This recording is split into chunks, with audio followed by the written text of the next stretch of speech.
दो दोस्त एक घने जंगल से होकर कहीं जा रहे थे। दोनों काफी गहरे दोस्त थे और अपनी दोस्ती को लेकर दोनों ही बातें करते हुए जा रहे थे। जंगल बहुत ही घना था।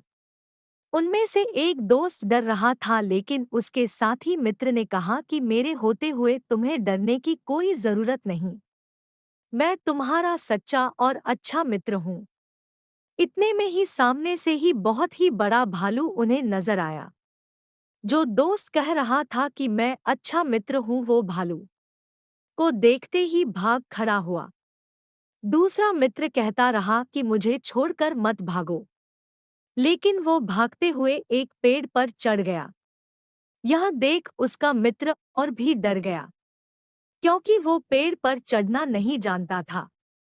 इतने में वो भालू और भी नजदीक आ गया था।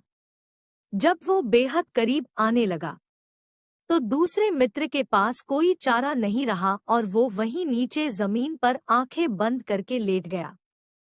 पेड़ पर चढ़ा मित्र यह सारा नजारा देख रहा था और वो सोचने लगा कि ऐसे तो यह मर जाएगा। इतने में ही वो भालू नीचे लेटे मित्र के करीब आकर उसे देखने लगा। उसे सूंघा और उसके शरीर का पूरी तरह मुआयना करके आगे बढ़ गया।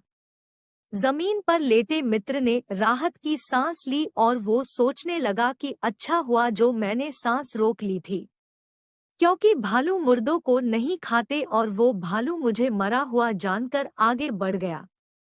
पेड़ पर चढ़ा मित्र बहुत हैरान था।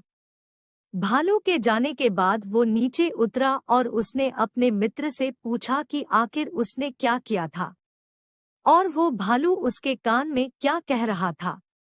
मुर्दा होने का नाटक कर रहे मित्र ने कहा कि भालू ने मेरे कान में कहा कि बुरे वक्त में ही सही दोस्तों की पहचान होती है, इसलिए कभी भी ऐसे दोस्तों के साथ मत रहो, छोड़कर भाग जाएं और जो वक्त पर काम ही ना आए। दूसरे मित्र को समझते देर न लगी और फिर दोनों आगे बढ़ गए।